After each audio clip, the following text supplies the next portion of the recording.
오늘도 보고 싶었어요. 안녕하세요. 방송공자입니다.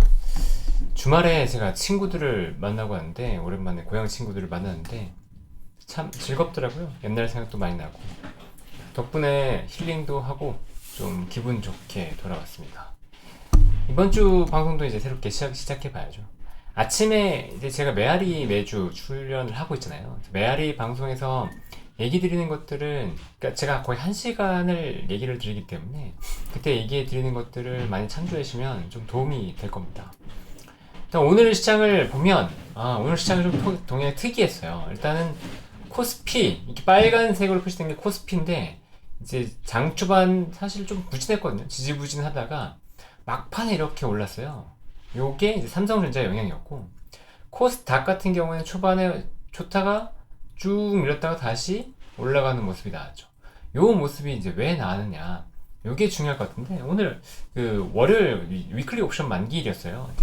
월간 옵션 만기일은 아니고 위클리 옵션 만기일이었고, 오늘 미국이 휴장인데, 사실 미국이 휴장이면 외국인의 순매수가 그렇게 강하게 이제 잡히진 않는데, 오늘은 좀 특이했어요. 외국인이 선물도 많이 순매수를 했고, 그다음에 막판 들어서면서 이렇게 급격하게 시장을 바꾸는 모습도 보였다. 이게 좀 굉장히 특이한 동향이었다라고 이해하시면 될 것 같고, 그래서 뭐가 이렇게 이제 주도했냐, 이런 그림을 보면 당연히 이제 삼성전자겠죠. 삼성전자가 지지부진하다가, 자 이제 장 초반에 좀 내렸다가 좀 올랐다가 이제 지지부진하다가 막판에 이렇게 올랐단 말이에요. 그런데 보면 이 보라색이 이제 SK 하이닉스인데, 보라색 차트는 이제 장 초반에 오히려 좋았어요. 그러니까 지금 엔비디아 관련돼서 보면, 엔비디아가 좋으면 우리나라에서는 뭐가 좋냐, 이제 SK 하이닉스랑 그다음에 한미 반도체, 이 두 개가 좋단 말이에요. 근데 지금 이 두 개가 장 초반에 굉장히 좋았어요. 실제로 좋았었고, 근데 보면 SK 하이닉스는 오히려 장 후반에 이렇게 밀렸고, 그다음에 삼성전자가 막판에 오르는 모습이 나왔다. 이게 이제 좀 드러나 보이는 모습인데, 근데 좀 재밌는 게 뭐냐면, SK 하이닉스와 정반대의 차트가 나온 게 그러면 삼성전자인 거냐, SK 하이닉스가 삼성전자가 오르면서 밀린 거냐라고 보면 또 그런 느낌은 아니에요. 왜냐면 SK 하이닉스가 좀 더 빠르게 이제 밀리기 시작했거든요. 근데 삼성전자는 그렇진 않았다는 거죠. 그렇죠? 삼성전자는 이제 이때까지 지지부진하다가 다시 내려갔다가 막판에 올랐잖아요. 이게 역전이 되긴 했지만, 근데 정작 이제 정말 거꾸로 된 것 같은 느낌을 받는 차트는 뭐냐면 에코프로 BM이에요. 에코프로 BM이 이제 이런 하이닉스 이런 그림을 그렸다면, 에코프로 BM은 반대로 이런 그림을 그렸죠. 정확하게 반대가 되는 건 삼성전자보다는 에코프로 BM이었다. 그러니까 옵션이나 이제 선물 옵션 이런 게 반도체에서 이제 좀 좋았던 반도체에서 이제 흘러나왔다. 그러니까 엔비디아나 이런 HBM 기반한 AI HBM 기반한 반도체에서 자금이 나왔다라고 볼 수 있는 거고, 이 자금이 2차전지로 좀 흘러든 게 아닌가라는 추정을 하게 되는 거죠. 그래서 2차전지가 막판에 이렇게 강하게 올랐던 건 이런 수급의 영향이 있었던 게 아닌가 싶기도 하고, 그 다음에 또 이 반도체, AI 반도체에서 HBM에서 나왔던 자금이 삼성전자 쪽으로도 들어왔다. 이런 게 조금 더 가능성이 있지 않나라고 보여요. 지금 이렇게 그림을 봐서는 그렇다는 거죠. 그리고 이 삼성전자 같은 경우에는 지금 뉴스가 하나 있었죠.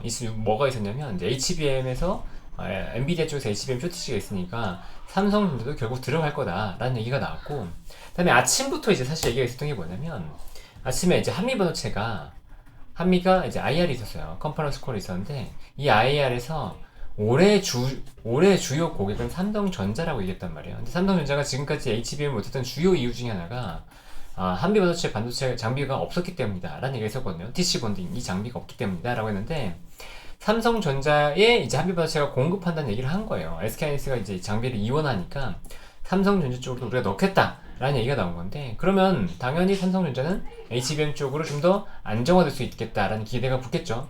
요게 이제 또 작용한 게 아닌가. 근데 이거는 장 초반에 나왔던 이슈이기 때문에 이게 이제 삼성전자를 막판에 끌어올렸다고 보기에는 조금 애매하긴 합니다. 그래도 어쨌거나 장 막판 요 정도 시간에 이제 HBM 관련한 기사가 한 개 나오긴 했어요. 근데 그게 계속 이제 있었던 이슈라서 그 자체가 엄청나게 임팩트가 큰 건 아니었던 것 같긴 한데, 어쨌든 삼성전자 쪽으로 뭔가 중요한 이슈가 나왔거나, 아니면 장 막판, 오늘 이제 위클리 옵션 만기였기 때문에 위클리 옵션 만기를 앞두고 이제 롱숏 쪽에서 뭔가 중요한 변화가 생겼거나, 전략 쪽에서, 외국인 전략 쪽에서 그런 가능성이 좀 보인다라고 이제 판단이 됩니다.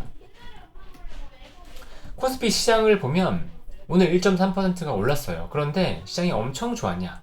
또 그건 아니에요. 시장 상승 종목 비중이 49%니까 하락 종목이 더 많았습니다. 상승 업종이 18개, 하락 업종이 13개, 상승 폭 1.3%. 이거는 뭐다? 대형주 중심의 상승이 있구나라고 추정할 수 있겠죠? 근데 딱 보시면 대형주가 1.5% 올랐잖아요. 그리고 상승 종목 비중 69%. 대형주 쪽으로 자금이 압도적으로 몰렸다고요.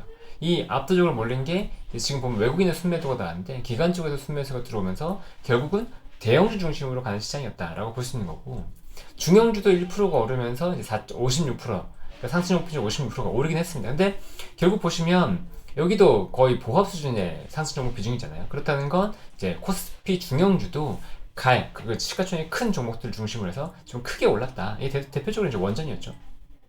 어쨌든 그런 모습이 나왔다라고 이제 이해할 수 있는 거고, 그다음에 소형주 같은 경우는 오히려 좀 오늘은 크게 좋지 않은 흐름이 나왔다라고 볼 수 있습니다. 그럼 어디 쪽으로 강하게 들어왔냐? 지금 보시면 기계 외국인 순매수 2천억 들어왔잖아요. 지금 외국인 전체 순매도가 1,400억 가까이였으니까 보시면 기계들을 제외하면 3,500억 순매도, 이 순매도가 어디로 갔냐? 전기전자였다는 거예요. 근데 전기전자의 순매도가 이렇게 강했음에도 불구하고 삼성전자와 하이닉스는 다 올랐다는 거죠. 물론 SK하이닉스는 좀 밀리면서 이 수급이 좀 스위칭이 되긴 했지만 어쨌든 그런 모습이 나왔다라는 거고, 그 다음에 기관도 기계 쪽으로 순매수가 강하게 들어왔습니다. 그리고 이게 뭐다? 원전이었다는 거예요. 그리고 거래대금을 보면 오늘 15조 6천억, 15조 7천억 정도로 굉장히 거래가 활발했습니다. 최근에 거래대금 보세요. 최근 거래대금 봤을 때 15조 원대는 보이지도 않거든요. 근데 이 정도는 예전에 코로나 때 거의 활황기에 가까울 정도로 좋은 수준이라서 시장이 좀 부름이 변화가 있나라는 걸 기대해 볼 수 있고, 거래대금이 증가하면서 주가 수익률까지 좋았다는 건 코스피 지수가 여기서 더 올라갈 수 있는 여지가 있지 않나. 결국은 코스피가 오르기 위해서는 삼성전자거든요. 삼성전자. 전자가 오를 수 있냐를 봐야 되는데 전자 쪽으로 오늘 이제 외국인 순매도가 나왔음에도 불구하고 반등이 나온 거예요. 보시면 여기 순매도가 있잖아요. 그런데도 불구하고 반등이 나왔다. 그리고 이 반전의 모멘트가 추가적으로 이어질 가능성이 있다라는 걸 봤을 때 지금 오히려 전자 쪽으로 단기에는 좀 더 봐야 되지 않나. 그리고 전자가 수급의 블랙홀이 될 가능성도 있다라는 걸 좀 염두에 두고서 보시면 좋을 것 같습니다. 다시 한번 삼성전자가 굉장히 강했다는 거 이제 말씀드리고, SK하이닉스는 이게 오르긴 했지만 장 초반의 강세보다는 조금 빠지긴 했어요. 그리고 LG에너지솔루션, 삼성 SDI 2% 3% 올랐고, 그다음에 포스코 퓨처링 같은 경우 8%가 올랐죠. 그러니까 2차전지가 오늘은 굉장히 강하게 올랐는데 2차전지 쪽으로 굉장히 좋은 모멘텀이 있었냐고 본다면 사실 뉴스나 이런 건 없었어요. 금요일에 테슬라가 3%대 올랐는데 테슬라도 마찬가지로 딱히 뭐 이슈는 없었거든요. 그렇다는 건 이제 금리가 어느 정도 안정이 되면서 금리 인하 기대감이 다시 좀 붙고 전반적으로 이제 낙폭 과대에 대한 이제 주식들의 뭐 쇼커버나 이런 것들이 좀 있지 않았나라는 생각을 좀 갖게 됩니다. 그래서 2차 전지가 여기서 추가로 강하게 반등이 나올 거냐라고 보기에는 조금 애매하긴 해요. 그리고 밸류업 관련된 주식들, 금융 쪽은 최근에 계속 부진한데 더 이렇게 계속 좀 부진한 모습이 이어지고 있고요. 그 다음에 이 SK이노베이션 2차 전지 관련된 주식이죠. 그 다음에 그 한미반도체, 아까 말씀드렸는데 한미반도체가 삼성전자가 주요 고객이라고 하면서 장초반에 굉장히 강했어요. 10% 정도 올랐다가 밀리는 모습이 나왔다. 그래서 그 말은 HBM은 지금 시장에서 좀 경계를 하고 있구나, 이 정도 느낌을 좀 생각하고 가시면 좋을 것 같습니다. 종목 단위로 좀 더 보면 기계 쪽에서 아까 원전이라는 얘기를 들었잖아요. 원전 두산 에너빌리티가 오늘 16% 올랐고, 제가 아침에 이제 굉장히 강조를 했어요. 메아리 방송에서. 제가 이제 방송을 계속 보신 분들은 좀 아실 텐데 제가 굉장히 이례적일 정도로 SMR을 강조했습니다. 그러니까 SMR이 과거 이제 얼마 전에 AI 전력 반도체, 그러니까 AI 전력이 부족할 때 전력기기가 이제 쇼티지가 날 거다라는 테슬라의 이제 앨런 머스크 CEO가 얘기했던 그 시점이 있었어요. 그때랑 굉장히 비슷할 정도의 강도가 나올 가능성이 있다라고 봤거든요. 그래서 오늘 아침에 SMR을 굉장히 강조했었고, 실제로 이제 SMR이 오늘 굉장히 좋은 모습이 나왔죠. 그러니까 이게 이제 더 이어갈 거냐는 보기는 해야 되겠지만, 이따 좀 더 이제 SMR 관련해서 얘기를 드릴게요. 어쨌든 SMR에 대한 건 지금 현재 시점에서는 관심을 좀 가져야 될 것 같다라는 느낌을 갖게 된다. 그리고 이제 건설 쪽도 반등이 나왔고, 그다음 전기전자 아까 말씀드린 대로 삼성전자와 SK하이닉스 강했고 2차전지 관련된 3대장 다 좋은 모습이 나왔다. 그리고 밸류업 관련해서는 이제 오늘 밸류업 관련해서 프로그램이 나왔는데 역시나 이제 까보니까 별게 없다는 거죠. 그러니까 밸류업 관련된 주식으로 기대감이 있었던 이제 보험이나 금융 이런 쪽은 조금 조정이 있었다라고 보시면 됩니다. 코스닥은 1%가 올랐는데 코스피의 소형주 느낌과 비슷하죠. 왜냐면 상승 종목 비중은 45%잖아요. 그러니까 가는 것만 같다라고 보시면 되고, 상승 업종은 이제 20개, 하락 업종은 14개. 그러니까 이것도 보시면 코스피 닥에서도 대형주 중심으로 간 거예요. 근데 거래대금이 9조 원이잖아요. 아까 코스피는 역대 최고는 아니지만 최근 들어서 가장 많은 15조 원 거래대금을 뚫었는데, 코스닥은 그런 느낌은 아니에요. 외국인 기관의 순매수가 양매수가 들어오긴 했지만 코스닥은 여전히 막 그렇게 활발한 느낌까지는 아니다라는 거고. 그럼 지수는 뭐가 지도했는데, 일반 전기 전자가 4.3% 오르면서 지수를 강하게 주도했다 이렇게 볼 수 있는 거죠. 근데 일반 전기 전자가 결국은 2차 전지잖아요.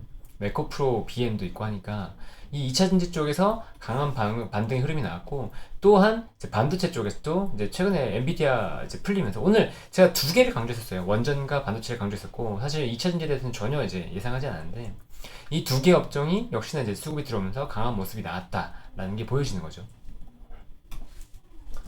보면 이제 에코프로 BM, 에코프로 딱 좋은 모습이 나타나죠. 이렇게 보시면 에코프로 BM, 그다음에 에코프로 여기 3%대 올랐고, 그다음에 반도체 관련된 주, 자, 가운데 보시면 나오는 게 리노공업, HPSP, 이오테크니스 관련된 이런 기업들이 다 좋은 모습이 나왔죠. 그리고 네, 주성에너지는 좀 빠졌지만 대주전자 2차전지 쪽 좋았고, 테크윙 5%대 올랐고, 그다음에 원익 IPS도 강세를 보였습니다. 엔캠은 좀 재밌죠. 이제 엔캠은 빠졌는데 에코프로와 에코프로 BM이 이제 양극재로 오르면 엔캠은 우리 좀 조정받는 모습이 나온다.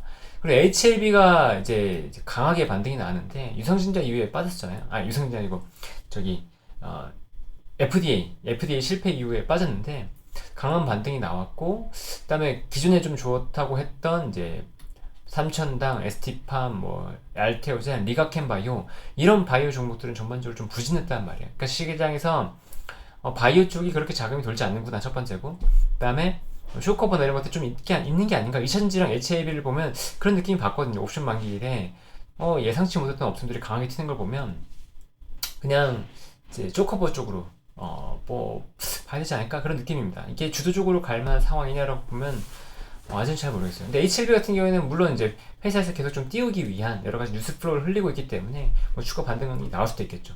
그리고 엔터에 대한 얘기인데, 엔터가 SM이 초반에 뭐 10% 이상 오르다가 빠졌어요. 뭐 JYP는 뭐 1%대밖에 안 올랐고 결국은 엔터에서는 계속 얘기 드리는 게 Q가 늘어날 수 있냐가 중요한데, 이 Q가 늘어날 수 있는 게 지금 현재로 봤을 때는 이제 중국의 한한령 해제를 통한 콘서트 재개다라는 거잖아요. 근데 이 Q, 그러니까 물량, 양이 증가하기 위한 조건에서 중국이 하나를 풀 거냐라고 본다 그러면 아직은 퀘스천 마크가 있단 말이죠. 지금까지 풀렸던, 그러니까 지금 풀렸던 인디밴드 같은 경우에도 인지도가 없는 인디밴드니까 열렸다고 보는 거고, 결국은 이제 이번에 한중일 협상 이후에 정말 한한령이 풀릴 거냐는 조금 더 지켜봐야 될 것 같습니다. 코스닥에서 종목을 보면 이제 아까 말씀드렸던 것처럼 일반 전기전자 쪽에서 2차전지, 에코프로 BM이 굉장히 강했다라는 거고, 그 다음에 서진 시스템 여기에 이제 4%대 올랐잖아요. 이게 2차전지 아니 ESS 관련된 소식인데, ESS는 신재생 에너지가 들어가도 굉장히 중요하게 작용을 하고 있고, 여러 가지로 이제 전력을 저장하는 장치이기 때문에 ESS의 수요는 늘어날 거다라고 이제 기대가 되고 있죠. 그래서 서진 시스템 실제로 이제 분할했던 이유도 ESS 시스템이 워낙 좋은데 이 사업에 대한 밸류 제대로 못 받으니까 분리시켰던 거잖아요. 그러니까 ESS에 대한 관심으로 분할 실패는 했지만, 분할 실패 이후에 오히려 더 급등하고 있거든요. 25,000원대에서 지금 32,000원까지 왔으니까 거의 한 30% 가까이 상승을 했죠. 근데 추가적으로 반등할 수 있는 여지는 있지 않나라고 생각이 들긴 합니다. 그리고 아까 말씀드린 대로 반도체 쪽 굉장히 강한 모습이 나왔다. 그리고 에코프로도 좋았다, 이 정도 느낌이고, 반도체는 오늘 좀 좋지 않았다, 이렇게 보이죠. 그래서 업종에서 좀 주요할 걸 보면, 원전은 이제 뉴스케일 파워가 SMR을 수주했다고 나왔어요. 뉴스케일 파워는 미국에 있는 SMR 원전 업체인데, 이 뉴스케일 파워가 SMR을 수주를 했고 이게 50조 원 정도 규모라고 하거든요. 근데 그러면 이제 뉴스케일 파워로부터 두산 에너빌리티 쪽이 또 2조 원 규모의 기자재 같은 걸 공급하는 수주가 나올 거다라는 얘기가 나온 거죠.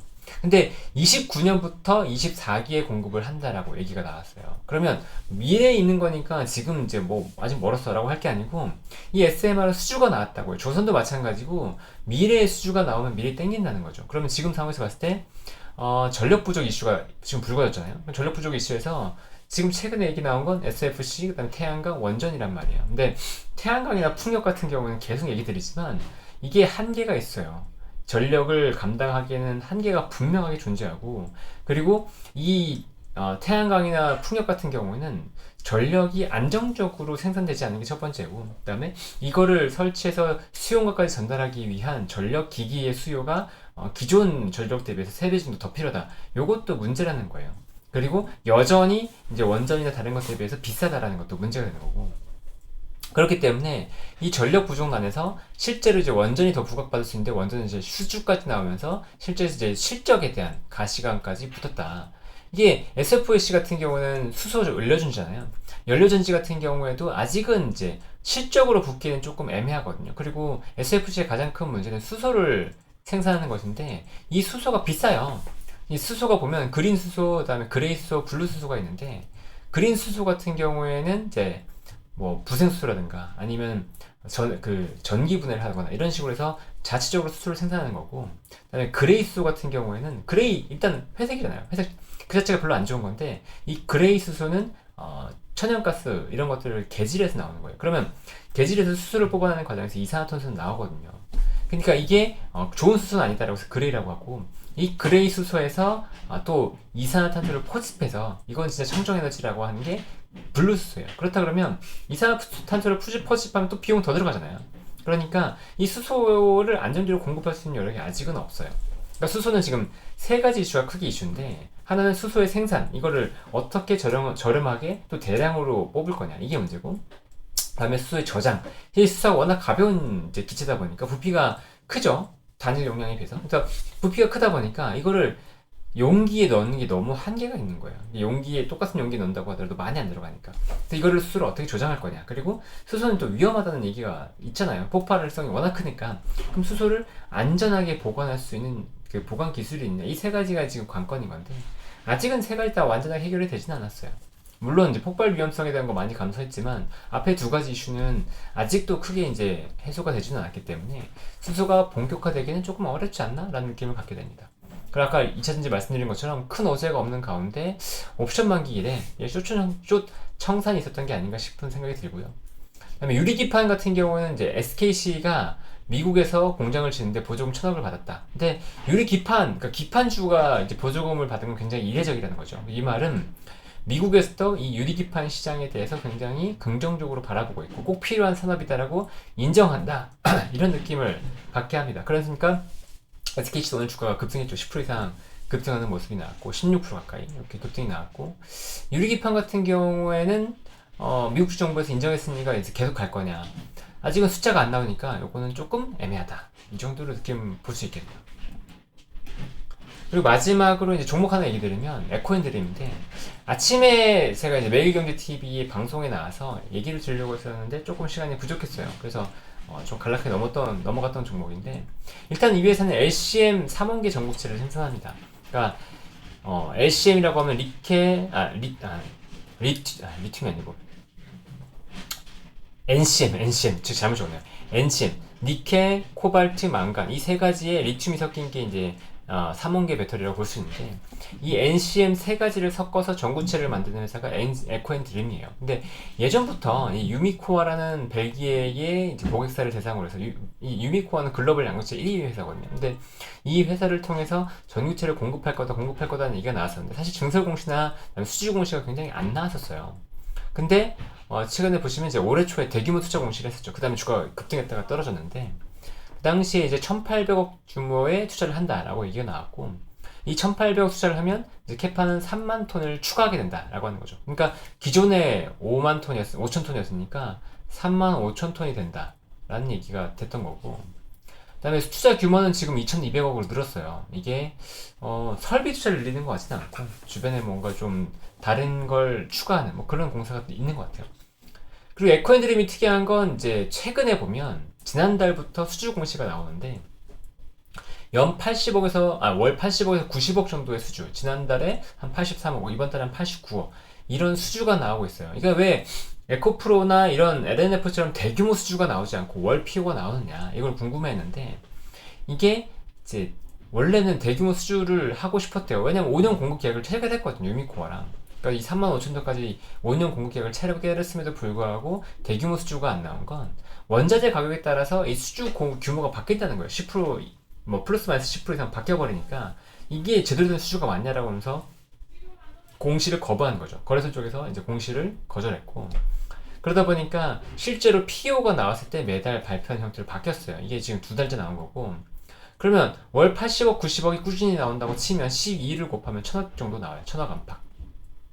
그러니까 5,000톤 캐파에서는 지금 1000억 정도가 나오는구나, 이렇게 이해할 수 있는 거고, 그리고 35,000톤이면 그럼 얼마냐라고 하는 건데, 이 1000억의 7배니까 연 7천억 원 규모의 지금 캐파가 마련됐구나 라고 볼 수 있는 거죠. 근데 7천억이 그러면 마진이 얼마나 나올 거냐, 이게 사실은 양극재도 그렇고 양극재 전구체도 그렇고 마진이 그렇게 높기는 어려워요.